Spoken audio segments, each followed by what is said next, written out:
특종과 이슈에 강한 기자들, 건설부동산부 문정우 기자의 풍수지리 썰 시간입니다. 풍수지리라고 하면 막연하게 조상님의 이 묘자리를 찾는 이미지가 강할 겁니다. 하지만 이제는 대학에서 실증주의적인 개념의 일환으로 접근해서 이 연구하는 학문으로 발전했습니다. 사실상 행정수도인 세종시에 입지를 정할 때도 풍수지리학 전문가가 함께했습니다. 어느 조직보다 객관적이어야 하는 정부가 왜 풍수지리학에 조언이 필요했을까요? 간단하게 살펴보면 조선시대 도읍이었던 한양은 사방이 이렇게 산으로 둘러싸여 있었습니다. 남쪽으로는 서에서 동으로 흐르는 청계천이 있었고 이천은 동에서 서로 흐르는 한강으로 이어져 서해까지 흐르게 돼 있습니다.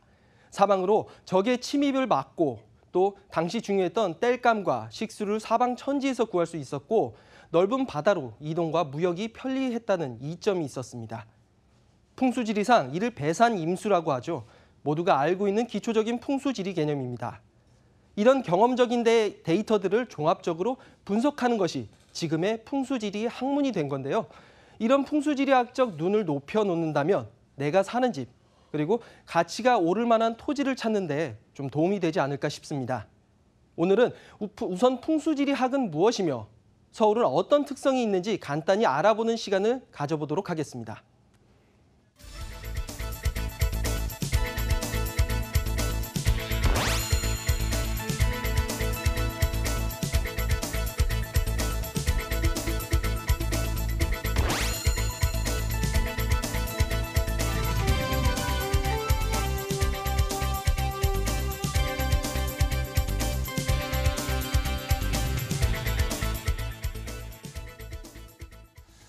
저도 이 프로그램에서 풍수지리학을 말하게 될 줄은 상상도 못했습니다. 근데 오늘 정말 하게 됐네요. 어떤 이야기를 할지도 궁금해서 바로 문정우 기자와 함께 이야기 나눠보도록 하죠. 풍수지리학이라는 단어를 가지고 오셨어요. 네. 하다 보니까 많은 분들이 대충 어떤 느낌인지는 아는데 뭔지 명확하지 않을 것 같아서 개념 정리부터 하고 한번 얘기를 풀어가 볼까요? 네, 맞습니다. 그 풍수지리학이라고 하면 기본적인 용어들, 배산임수나 이 정도는 모두 알고 계실 텐데요. 이제 학문이라는 점에서 좀 어떻게 보면 그동안 접하기 쉽지 않았던 부분이라고 할 수 있겠습니다. 그래서 풍수지리학은 말 그대로 바람, 그리고 수, 물, 그리고 땅을 종합적으로 분석하는 그런 학문이라고 간단히 설명을 할 수 있겠습니다. 그 새 아파트 분양 광고를 보면은 남향 위주로 지은 만큼 우리 아파트는 채광이나 통풍이 우수하다 이런 문구들을 한 번쯤은 보셨을 텐데요. 이 풍수지리학상 볕이 잘 들고 또 바람길이 있어서 병해가 적고 기운 등이 좋다 이렇게 풍수지리상으로는 설명을 할 수 있겠습니다. 실제로 햇빛을 받는 공간은 우울감도 적을 수 있고 또 곰팡이나 여러 유해균의 성장을 또 막을 수 있는 효과도 있는 곳이라고 볼 수 있겠죠. 그래서 한 풍수지리학자가 이제 쉽게 이 풍수지리학은 무엇이냐에 대해서 정리를 한 내용을 살펴보면 토지 관리 개념이라고 정리를 했습니다. 내 집, 크게는 한 도시를 계획하는 데 있어서 이 산과 물길이 있고 이에 따른 바람의 방향과 조강의 관계 등을 종합적으로 분석하고 판단하는 그런 학문이라고 설명할 수 있겠습니다. 여기서 이제 물론 동양사상인 음양오행이라는 개념까지 더해지면 이제 좀 복잡해질 수 있겠는데요. 최근에 대학에서는 이제 석박사 논문도 나오고 있고 또 독일을 중심으로 유럽에서 또 관련 서적들이 불티나게 또 팔리고 있는 상황입니다. 자, 여기서 풍수지리학 전문가의 인터뷰 내용 들어보고 오겠습니다. 풍수지리는 이제 오랜 역사 동안 우리 선조들이 삶의 터전을 잡기 위해서 노력한 부분을 이제 학문적으로 연구하는 것이 이제 풍수지리고 바람과 물을 연구하는 학문입니다. 그래서 예전에는 그 묘자리에 대한 것이 이제 풍수지리의 전부였지만 이제 현대에는 양택풍수라 해서 우리가 살고 있는 집, 그다음에 건물, 그다음에 그래서 이제 연구 분야가 부동산 풍수, 건축 풍수, 그다음에 요즘에 가장 많은 관심을 갖고 있는 풍수 인테리어라든가 이런 부분들이 일반인들한테 많이 관심이 가져지게 되는 부분입니다. 참 보면 우리 선조들의 재가 놀랍다라는 생각을 다시 한번 하면서 이제 대학교에서도 정말 학문으로서 공부를 하고 있는 상황인데 근데 이제 풍수지리학이라고 한다면 그냥 느낌적인 느낌으로요. 배산임수 얘기 나오고 산들 얘기하면서 좌청룡 우백호까지 얘기를 하게 되면 약간 좀 더 가면 약간 미신 쪽으로 가는 부분도 없잖아 있었거든요. 때문에 우리가 좀 실증적인 부분을 여기서 좀 이야기를 해봐야 될 것 같은데 풍수지리학 했을 때 실증적으로 가장 중요한 요인들은 그럼 어떤 게 꼽히는 겁니까? 네, 뭐 많이 아시는 것 같아요. 보면 좌청룡 우백호. 뭐 거기까지만 합니다. 예. 크게 뭐 살펴보면 이제 물과 산 이 두 가지 요인을 크게 보고 분석하면 되겠습니다. 네. 자, 물은 이제 풍수지리에서 재물의 흐름, 재물을 의미한다고 보면 되고요. 현대 사회에서는 이제 큰 도로나 뭐 철도 같은 경우에는 건널 수 없는 물로 또 평가를 해서 판단을 해서 이제 전반적으로 현대 사회에서는 뭐 철도나 큰 도로도 물로 취급을 하고 있습니다. 그러니까 앞서도 설명해 드렸지만 서울의 청계천은 서에서 동으로 흐르고 동에서 흐르는 이 중난천과 만나서 이제 동에서 서로 흐르는 한강과 만나 이제 합류를 하게 되죠. 예. 특히나 이제 서에서 동으로 흐르는 물길이 좀 귀하게 여기다 보니까 이 청계천 요거 같은 경우에는 이제 특별한 뭐 길지다. 뭐 예전 선조 때부터 그렇게 이제 취급해 왔습니다. 가만 보면은 이제 해외에서도 이런 경우가 있습니다. 뭐 가만 보면 이제 프랑스 파리 예. 뭐 뒤에 이제 지도도 나왔는데 프랑스 파리도 그렇고 예. 영국 런던의 이 템즈강도 그렇고 네. 뭐 서에서 동으로 동에서 서로 흐르는 이런 가로지르는 예. 강들이 있는 도시들이 과거부터 대도시로서 역할을 해왔었습니다. 반면에 북에서 남이나 뭐 남에서 북으로 흐르는 이런 대도시를 찾기는 쉽지 않죠. 그리고 이제 큰 건축물들을 뭐 빌딩들을 살펴보면 이 현대 사회에서는 건축물들이 많기 때문에 이것을 산으로 분류를 하고 있습니다. 이제 바람, 뭐 공기의 흐름을 막는 큰 산과 같은 역할을 하기 때문이라고 분석을 하는데 이제 뒷산이나 뭐 뒤로 큰 건축물이 있고 그 사이에 그 아파트가 있고 그 앞으로 이제 동서나 서동으로 가로지르는 이제 큰 도로가 있다면 어떻게 보면 배산임수의 지형이다라고 현대사회에서는 또 분석을 하고 있습니다. 다만 이런 판단은 좀 단순한 지리학적 판단이고 뭐 음양오행이나 이런 전문가들의 세부적인 분석이 또 더해질 필요가 있기 때문에 뭐 단순히 뭐 이렇게 배산임수다라고 섣부르게 판단하기는 쉽지 않을 것 같고요. 예. 자, 여기서 이제 전문가의 인터뷰 한번 더 듣고 오겠습니다. 농경사에서부터 보게 되면 물이 연결이 되어야지 이제 먹고 사는 것과 연결이 될 수가 있잖아요. 근데 그 물의 흐름이 남북으로 흐르는 것은 지구가 자전축의 방향하고 같은 방향으로 흐르기 때문에 좋지 않게 보는 것이고 그것을 이제 가로지르는 이제 동서수를 길수로 보고 있습니다. 예. 현대에서는 그 물을 꼭 물로만 보는 것이 아니라 이제 도로도 같이 이제 물로 보고 있거든요. 그래서 뭐 도로 이제 내 집 앞에서 흘러가는 물이 어쨌든 낮은 쪽으로 흘러가기 때문에 그 흘러가는 쪽을 같이 물로 보시면 됩니다. 그리고 도로도 물로 볼 수가 있고요. 뭐 철도 그리고 우리 지세보다 좀 낮은 곳은 다 물로 봅니다. 동과 서로 흐르는 강에 대해서 얘기를 해주셨고 프랑스 파리도 예로 들어주셨는데 사실 프랑스 파리보다 우리나라 서울에 있는 한강 규모가 훨씬 크잖아요. 그만큼 그렇죠. 좀 자랑할 만한 거라고 저는 개인적으로 지금까지 생각을 해왔었는데 생각해보니까 또 앞에서도 설명을 해줬고 배산임수에 딱이지 않나. 앞에 강 흐르고 있고 뒤에 또 남산부터 해가지고 산으로 북악산 뭐 계속 둘러싸여져 있잖아요. 이것도 배산임수라고 할 수 있겠네요. 네, 맞습니다. 그 서울 같은 경우에는 뭐 전형적인 배산임수의 지형이다라고 볼 수가 있겠죠. 뭐 모두 다 아시는 부분이에요. 뭐 뒤쪽으로는 산이 있고 앞으로는 큰 뭐 물길이 흐르고 있다. 뭐 이런 개념인데. 자, 우선 그 서울의 지형도를 보면서 좀 간단히 설명을 드릴게요. 예.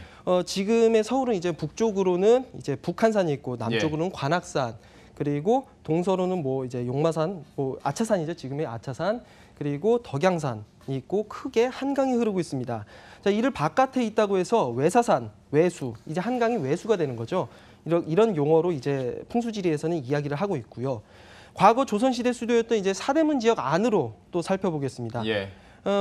북쪽으로 아까 뭐 말씀도 하셨는데 좌청룡 우백호가 있습니다. 네네. 그리고 뒤쪽 주산으로는 이제 후현무라고 합니다. 예. 그리고 앞쪽에 안산을 끼고 있는 요거를 이제 전주작, 전주작이라고. 그렇죠. 예. 주작이라고 하죠. 해서 앞쪽으로는 목멱산, 지금은 이제 남산이라고 불리는 남산이 있고 뭐 좌우로는 인왕산과 뭐 인왕산이 있고 또 타락산이 있습니다. 그리고 그 당시 뭐 용어인데요. 타락산이 있고 예. 북쪽은 또 북악산이 있고 그리고 서에서 동으로 흐르는 아까 그 언급했던 가장 좋은 길지 여겨질 수 있는 청계천이 또 흐르고 있어서 어떻게 보면 과거부터 뭐 사신이 좌총령 우백호 뭐 이렇게 사신이 감싸고 있는 보호하고 있는 지형이다. 뭐 이렇게 볼 수 있겠죠. 그러니까 안쪽으로도 배산임수, 바깥쪽으로 넓게 봐도 배산임수의 형태로서 황금 지형이다. 뭐 이렇게까지 표현을 하고 있습니다. 배산임수 안에 또 배산임수가 있는 맞습니다. 예, 엄청난 건데 그러면 이번 질문은 약간 민감한 질문이 될 수 있을 것 같아서 문정훈 기자가 좀 대답을 신중하게 해주셔야 될 것 같아요. 네. 서울 안에서도 지역별로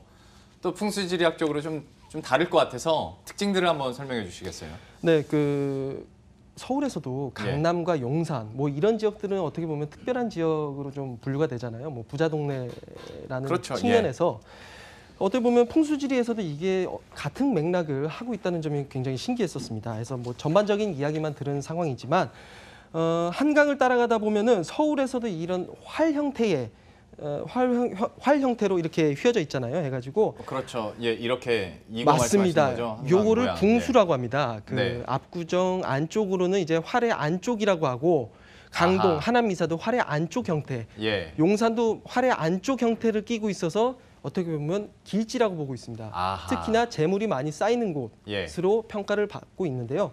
자, 물의 흐름의 형태에 따라서 목화, 토금수, 이 오성성수라고 하는데 5가지로 이렇게 구분을 하고 있습니다. 이 중에서 용산, 뭐 압구정, 강동, 하남미사 이런 지역들이 물이 용혈과 명당을 활 모양을 두른 것처럼 원만하게 감싸주고 있다고 해서 길하다고 보고 있고 재물을 모아준다는 흔히 이제 많이 들어보셨을 내용인데요. 금성수 지역이다. 이렇게 풍수지리학상으로는 평가를 하고 있습니다. 네, 전문가의 설명 추가로 들어보겠습니다. 용맥은 물을 만나면 기가 멈추게 되어 있습니다. 그래서 강남과 강북은 용맥의 형태가 다릅니다. 용맥의 이제 흐름에 따라서 이 서초구와 이제 반포 지역 그리고 이쪽에 이제 송파 지역이 나누어지게 됩니다. 근데 이제 물의 흐름으로 보게 되면 물이 감싸주는 안쪽에 있는 압구정과 이쪽 송파 지역은 굉장히 길지로 보여집니다. 북쪽에서 보게 되면 이 북한산의 용맥이 이게 북악산까지 와서 남산, 그러니까 인왕산, 남산을 거쳐서 요 한남동까지 이렇게 내려오는 거예요. 그 형태가. 그래서 그 용맥은 그 용진처라고 그래서 이제 그때가 가장 이제 기가 응집이 되는 거거든요. 그래서 한남동의 입지가 굉장히 좋게 돼 있고. 그러니까 부자 동네가 된 이유가 풍수지리학적으로 봤을 때도 있다는 건데 방금 나왔었던 그 그림 다시 한번 보면서 마지막 질문을 해보도록 하겠습니다. 활 안쪽으로 들어간 압구정이나 강동구 쪽은 뭐 부자 동네일 수 있다라고는 얘기했는데 그렇죠. 보면 저기 성동구 있잖아요. 저기는 활 바깥쪽이잖아요. 꺾여있는데. 네. 근데 성동구 저기도 이제 막 부촌되고 있는 거잖아요. 네, 이거 맞습니다. 어떻게 설명하실 거예요? 좋은 말씀 주셨어요. 서울에서 재미있는 지역 중에 한 곳이 이제 성동구입니다. 성동구 예. 이제 성수동 일가가 이제 한강을 접한 곳인데 이곳 같은 경우에는 어떻게 보면은 과거에는 뭐 10년 전만 하더라도 개발이 좀 지지부진해서 슬럼화됐다는 이야기까지 나올 정도의 지역이었습니다. 예. 하지만 최근에 이제 뭐 연예인들까지 들어서면서 신흥 부촌으로 좀 떠오르고 있죠. 예. 이 과거부터 사실 풍수지리학상으로 보면 과거부터 중랑천 하류 지역에 이제 함께 흐른 퇴적물들이 좀 한강에 쌓이면서 이곳에 섬이 있었습니다. 이걸 이제 풍수지리학상으로 나성이라고 하는데 저자도라고 예전에 불렸습니다. 그래서 이 저자도의 이 섬의 흙을 69년도에 현대건설이 이제 공유수면 매립 허가를 이제 정부로부터 받아서 섬에 80만 제곱킬로미터의 규모의 이 흙을 퍼서 압구정 지구를 매립하는 데 사용했습니다. 해가지고 그쪽으로 이제 퇴적물이 쌓이지 않다 보니까 이 물길을 따라서 재물들이 모두 빠져나가게 되는 그런 형상을 보이면서 이 성동구 일대가 좀 많이 시장이 죽었다. 뭐 이렇게 풍수지리학상으로 보고 있죠. 해가지고 앞서도 언급했지만 활 모양 안쪽에 있는 압구정들이 이제 부촌으로 떠오르고 성동구는 이제 반면에 하락하게 된 건데 강 하나를 두고 이렇게 차이가 커지면서 압구정이 이제 뭐 차이를 보였고 성동구 같은 경우에는 특히 이제 한강을 접하고 있는 성동구 성수동 일가죠. 성수동 일가 일대가 신흥부촌으로 자리하게 된 게 서울숲이 조성되면서부터입니다. 서울숲이 이 바람길을 막아주는 역할을 하면서 네, 급하게 이제 뭐 신흥부촌으로 뭐 떠오르고 있다. 뭐 이렇게 분석이 되고 있는 거죠. 예. 네, 실제로 이제 성수동에서 연예인들이 거주하는 대표적인 주상복합인 갤러리아 포레를 보면서 간단히 말씀을 드리면 이 갤러리아 포라의 공시지가가 뭐 2011년도 입주를 시작한 이후로 2015년도에는 39억, 그리고 예. 2016년도에선 40억까지 오르고 결국에는 올해 46억의 공시가격을 찍게 됐습니다. 3년 만에 6억 올랐네요. 맞습니다. 작년과 비교하면 11% 정도 올랐는데 예. 서울 시내에서는 가장 많은 변동률을 보인 그런 곳입니다. 해가지고 이 풍수지리 학상으로는 어떻게 보면 이 지리학적인 부분과 뭐 시세 이런 게 좀 딱 들어맞는 재미있는 지역이다. 뭐 이렇게 볼 수 있겠죠. 예. 자, 마지막으로 전문가의 분석 함께 들어보도록 하겠습니다. 예전에 있었던 이 섬을 나성이라는 섬, 그러니까 그 모래톱이 쌓여 있던 것을 없애서 이제 그 강남에 아파트를 이제 건설할 때 갖다 썼거든요. 그러면서 이 물이 한꺼번에 나가는 걸 방지해줬던 이 나성의 역할을 다 없애버리다 보니까 이쪽 지역은 물이 합수해서 일직선으로 빠져나가는 형태가 돼버리는 거예요. 그러다 보니까 물이 빠져나가면서 재물도 같이 빠져나가게 된 거죠. 그러면서 이쪽 지역이 아주 슬럼화됐던 지역이 돼버렸던 거죠. 그런데 지금 이제 서울숲이 들어서면서 비보숲의 역할을 하면서 성수동 지역이 앞으로 계속 발전할 수밖에 없는 이제 그런 형태가 되는 거죠. 풍수 지리학적으로 보니까 성수동이 왜 부촌으로 떠오르고 있는지 연예인이 살고 있어서 오르는 줄 알았더니 이게 서울숲 때문이었다라는 설명까지 들어봤고요. 참 쉽게 접하기 힘든 정보들과 내용들이었는데 오늘 풍수 지리학에 대해서 잠시 한번 맛을 봤습니다. 지금까지 문정우 기자와 함께했습니다. 고맙습니다.